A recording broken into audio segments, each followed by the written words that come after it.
20 pieces of silver. Sold by his own brothers. From forgotten prisoner to Egypt's highest ruler, from the pit to the palace. 20 pieces of silver. That was the price 10 men set on their own brother. The boy they stripped, threw into a dry pit, and sold to a passing caravan bound for Egypt. Then they dipped his torn robe in goat's blood and carried it home to watch their father's face break. Let's see what becomes of his dreams now. But the dream they buried in that pit was the one thing they could not kill. Because while 10 brothers congratulated themselves on the road home, something older and deeper was already moving, turning their betrayal, like a key in a lock, toward a door none of them could see. This is the story of how the cruelest thing 10 men ever did became the rescue of their whole family. And it all turns on a single Hebrew word. The robe came down over Joseph's shoulders like a second skin, and every brother in the field saw it. It was long-sleeved and richly woven, the kind of garment a man wears who never has to work. And that was exactly the point. In Hebrew, it is called the ketonet pasim. What few people know is that this exact phrase appears in only one other place in all of Scripture, 2 Samuel 13:18, where it describes the garment worn by the virgin daughters of the king. This was not a coat of many colors the way we picture it. It was royalty. It was a crown made of cloth. And when Jacob laid it on the shoulders of his 11th son, he was telling 10 older men, without a single word, that the youngest would rule them. Joseph was the son of Rachel, the wife Jacob had loved and lost. He was the child of his father's old age, and Jacob did not hide his favoritism. He wore it in public, draped it across the boy for everyone to see.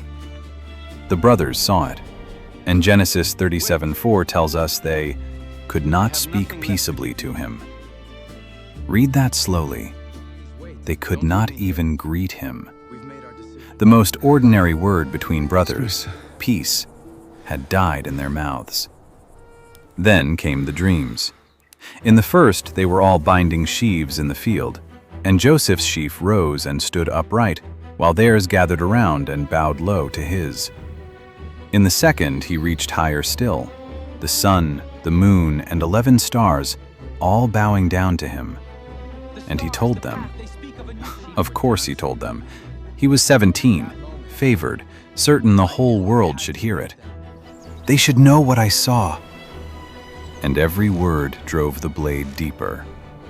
His brothers hated him for his dreams. Even his father rebuked him. Shall I and your mother and your brothers really come and bow down to the ground before you? But Scripture adds one quiet line that changes everything. While the brothers seethed, Jacob kept the saying in mind. Genesis 37:11. He pondered it. Some part of him wondered if the boy was not boasting at all, but seeing. He was seeing. He had no idea what it would cost him to be right. They saw the robe before they saw his face. Joseph came over the rise near Dothan with the sun behind him, that bright coat catching the light, and the brothers watched him come the way you watch a storm you've been expecting. The flock shifted in the dust. Somewhere a sheep called and went quiet. By the time he was close enough to wave, they had already decided. "Here comes this dreamer," they said to one another. "Come now, let us kill him and throw him into one of the pits. We shall see what will become of his dreams." Genesis 37:19-20. Hear what was underneath those words. They did not just want him dead. They wanted the dream dead. Bury the boy, and they could bury the future he kept describing, the one where they bowed. Reuben flinched first. The oldest, already on thin ice with his father, talked them down from murder to something that felt cleaner. "Don't shed his blood. Just throw him in the pit." He planned to come back for him later. He planned to be the hero, but he did not plan on the caravan. They seized Joseph, and the first thing they tore off was the robe, gripped that rich cloth and ripped it from his back, because the robe was the wound. The robe was everything they hated. Then they threw him down into the cistern. Genesis 37:24 says the pit was empty, no water, just dry stone and the smell of old earth, and a 17-year-old at the bottom staring up at the ring of faces he had grown up beside. Reuben will come back. He has to come back. He did not come back, because the next thing those brothers did is one of the most chilling lines in the whole story. With Joseph crying out from the bottom of that hole, and we know he was crying because they confess it themselves decades later, the brothers sat down to eat. They spread out a meal. They broke bread over the sound of his voice. There is a particular kind of wound that only the people closest to us can give. A stranger can hurt you, but it takes someone who shares your blood to sit down and eat while you beg.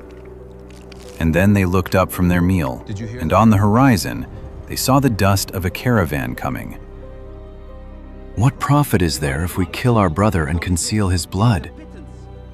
It was Judah who said it, the fourth son, the one who would matter more than he knew. The caravan was Ishmaelite traders, camels loaded with spices and balm and myrrh, the whole fragrant machinery of commerce moving south toward Egypt. And Judah did the math out loud. Why waste a body in a pit? Come, let us sell him to the Ishmaelites. And let not our hand be upon him. For he is our brother, our own flesh. Listen to that last phrase. He is our brother. Judah used the language of family to seal a sale. He made mercy sound like a discount. They would not murder Joseph. They would merely erase him, pocket the silver, and feel clean about it. So they drew him up out of the pit, and they sold him for 20 pieces of silver. 20. That number is not a flourish, and it is not random. 20 shekels was the documented market price for a healthy young male slave in that era of the ancient Near East. By the time of Moses, centuries later, the going rate had climbed to roughly 50, Leviticus 27:3-4.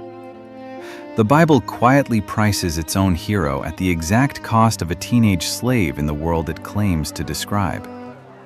This is the unromantic reality of what happened on that road. A boy became a transaction. A brother became inventory. Then came the cover-up. They took the robe, the crown of cloth, the thing that started it all, slaughtered a goat, and dipped the garment in the blood. They carried it home, laid it in front of their father, and let him reach his own conclusion. He reached it. It is my son's robe. A fierce animal has devoured him. Joseph is without doubt torn to pieces. Genesis 37:33. And here the story turns the knife in a way you may have never noticed. Years earlier, this same Jacob had deceived his own blind father using the skin of a goat to steal a blessing that was not his. Now his own sons deceived him using the blood of a goat. The deceiver deceived by his children with a goat.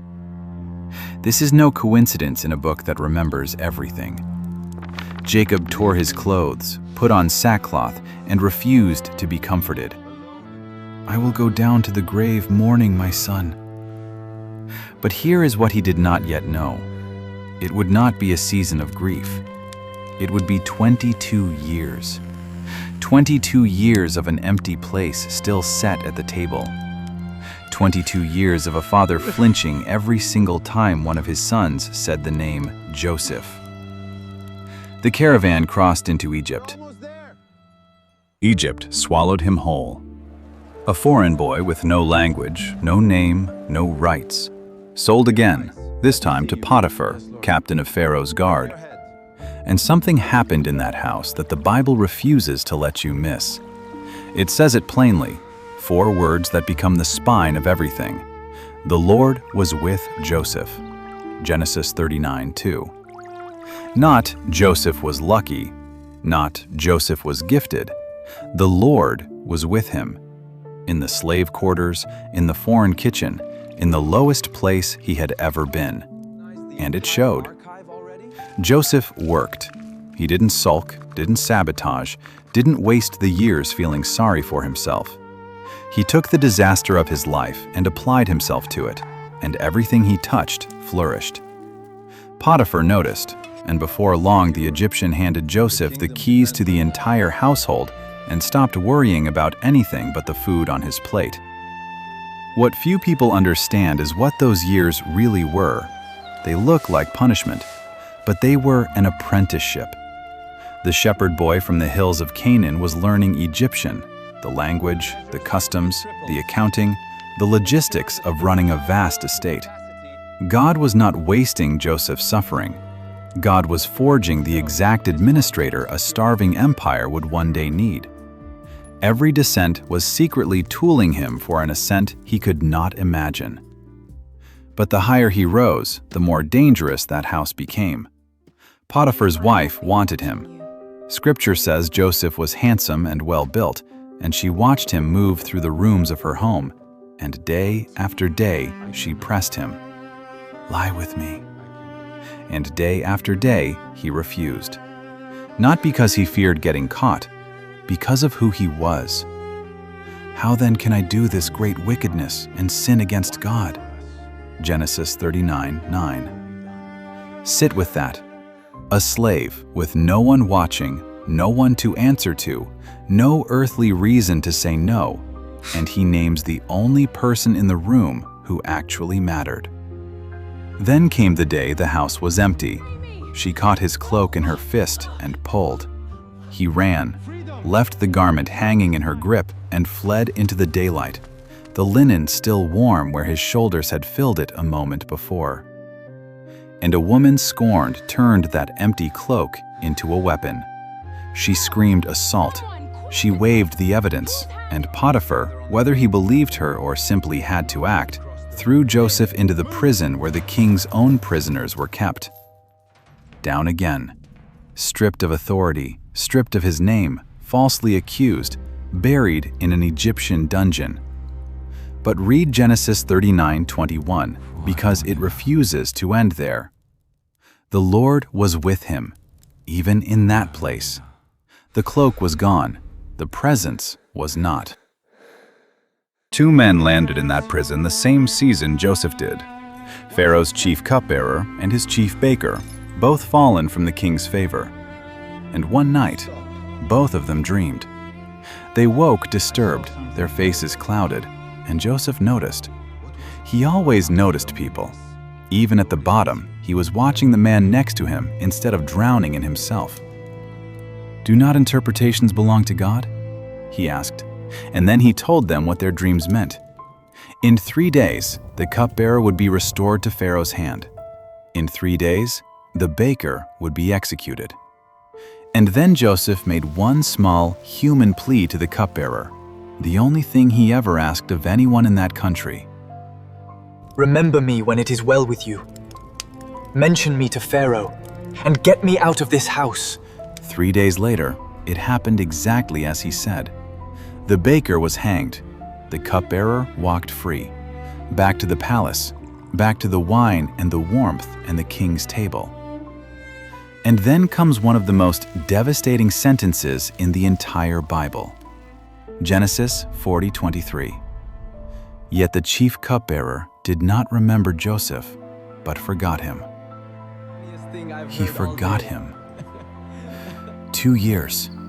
He forgot. They all forgot. 2 more years passed in that cell. Do you know what 2 years is counted from inside a prison? It is 730 mornings. 730 times the footsteps came down the corridor, and 730 times they were not for him.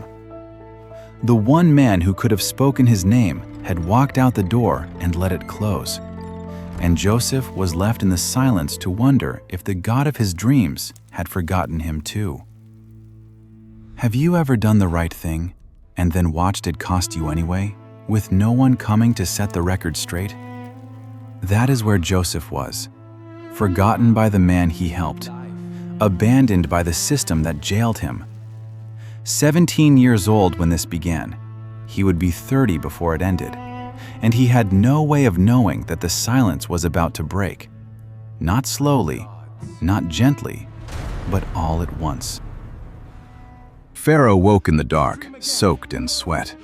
He had dreamed twice in one night, and the images would not leave him. 7 fat cows, sleek and healthy, grazing by the Nile, and then 7 gaunt, starving cows rising from the river and devouring the fat ones whole. Then 7 plump heads of grain on a single stalk, swallowed up by 7 thin heads scorched by the east wind. He summoned every magician and wise man in Egypt. Not one of them could tell him what it meant. And in that moment of royal helplessness, a memory finally surfaced. The cupbearer remembered. 2 years late, he remembered the Hebrew in the dungeon who read dreams like open books. They came for Joseph fast, shaved him, changed his clothes, rushed him out of the prison and through the palace gates and into the presence of the most powerful man on earth. And when Pharaoh said, "I have heard you can interpret dreams," Joseph did the one thing that proved the boy who once boasted about his own dreams was gone forever. He gave the credit away. It is not in me. God will give Pharaoh an answer of peace. Then he interpreted. 7 years of overflowing abundance were coming, Followed by 7 years of famine so severe. The plenty would be forgotten, and the land would waste away. But Joseph didn't stop at the meaning. He handed Pharaoh a plan. Appoint a wise man. Store 1/5 of the harvest through the good years. Build reserves against the coming hunger so the nation does not die. And Pharaoh looked at this 30-year-old former slave standing in borrowed clothes and made a decision that inverted Joseph's entire life in the space of a single day. Since God has shown you all this, there is none so discerning and wise as you. You shall be over my house. Only regarding the throne will I be greater than you. Genesis 41:39-40. They dressed him in fine linen. They slid Pharaoh's own signet ring onto his finger, the power to sign for the empire, a gold chain around his neck, and they paraded him through the streets in the second chariot of the kingdom while people bowed before him. The signet, the linen, the gold collar, the chariot.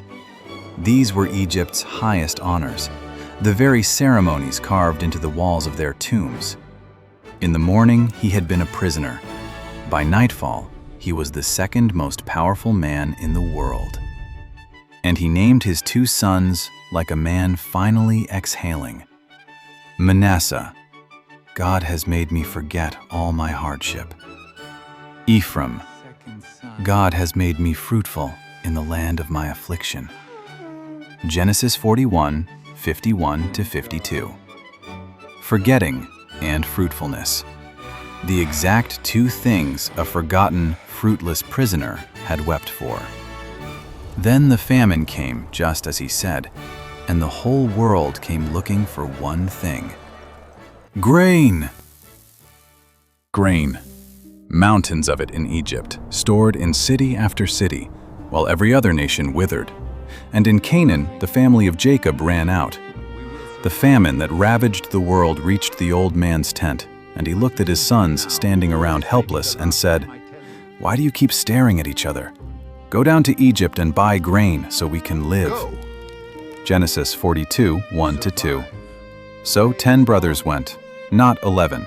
Jacob would not let Benjamin go, the youngest, Rachel's other son, the last living piece of the wife he'd lost. He had already buried one son of Rachel. He would not risk the other.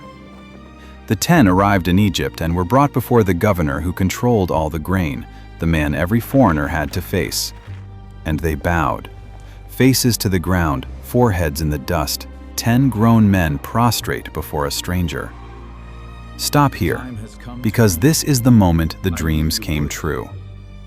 More than 20 years earlier, a 17-year-old had told these very men that their sheaves would bow to his, that the stars would bow to him, and they had thrown him in a pit to make sure it never happened.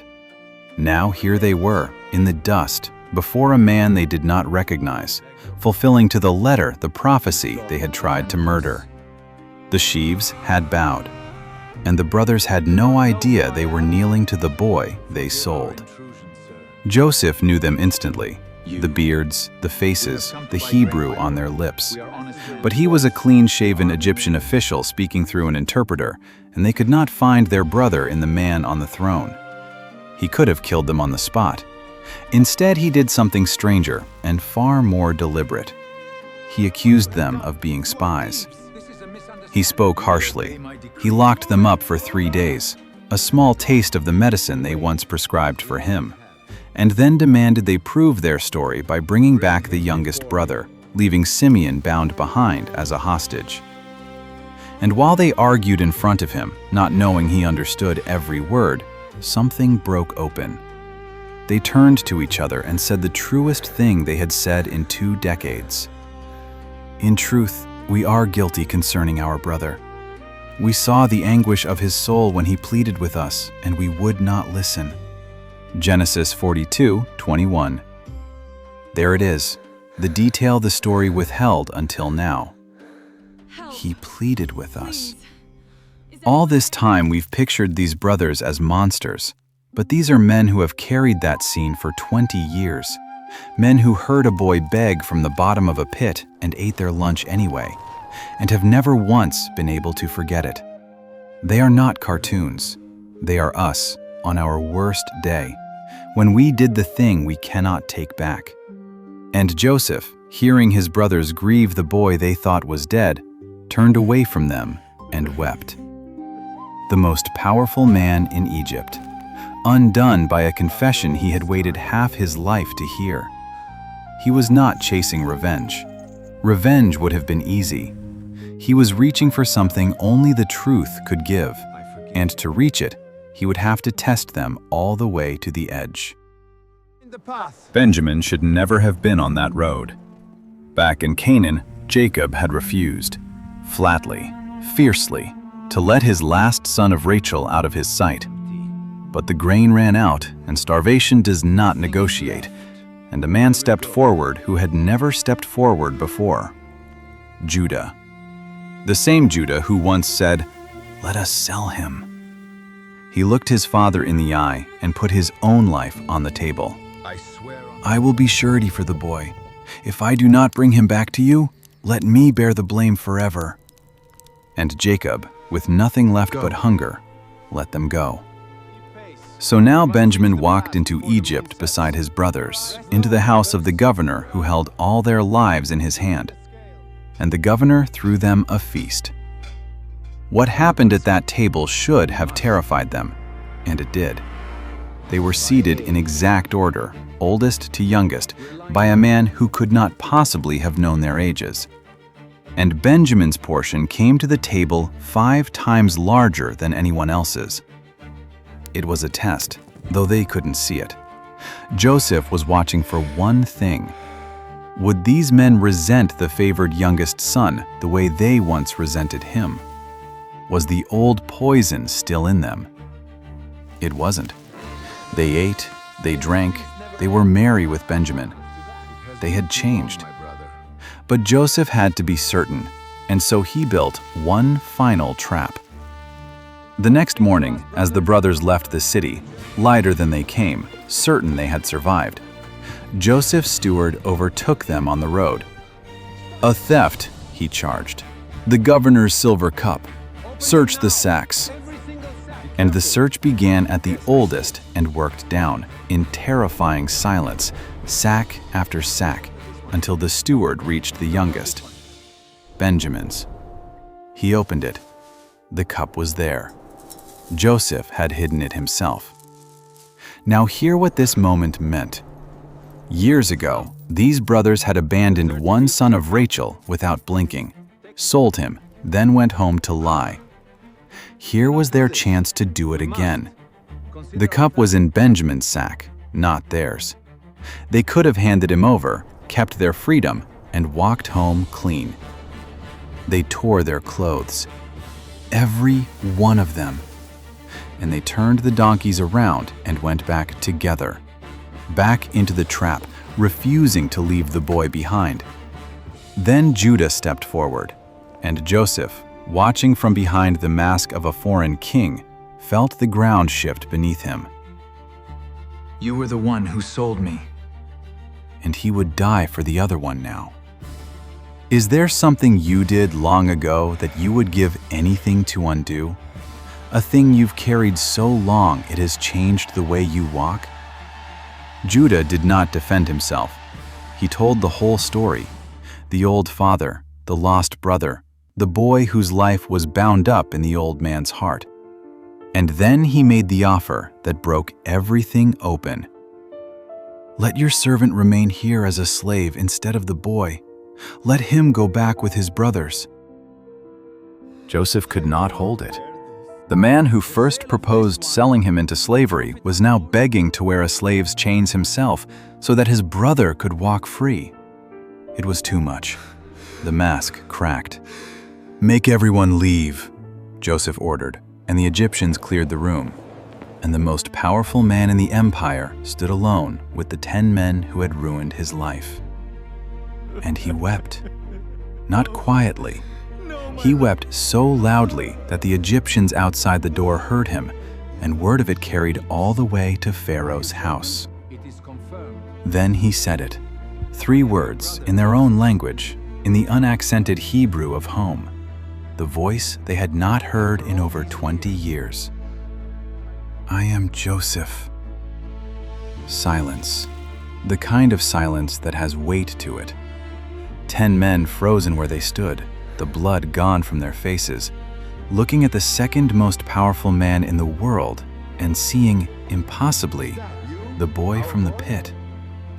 He read it in their eyes, the terror, the math, the certainty that they were about to die. And then Joseph did the most astonishing thing in the entire story. He pulled them close. "Come near to me," he said. And he told them not to be afraid, not to be angry with themselves. Do not be distressed that you sold me here. God sent me before you to preserve life. Read that and let it land. He did not say it didn't happen. It happened. He did not say it didn't hurt. It nearly destroyed him. He said something far harder and far greater. It was not you who sent me here, but God, to save lives, to save you. The pit, the caravan, the false charge, the forgotten years, every dark corridor had been leading to this one room, where the only man who could feed a starving world turned out to be the brother they tried to bury. He fell on Benjamin's neck and wept. He kissed all his brothers and wept over them. And he sent word, "Bring my father, bring everyone, come to Goshen, and I will provide for you." Back in Canaan, an old man who had set a place at an empty table for 22 years heard 6 words that brought him back from the dead. Joseph is alive, and he rules over all Egypt.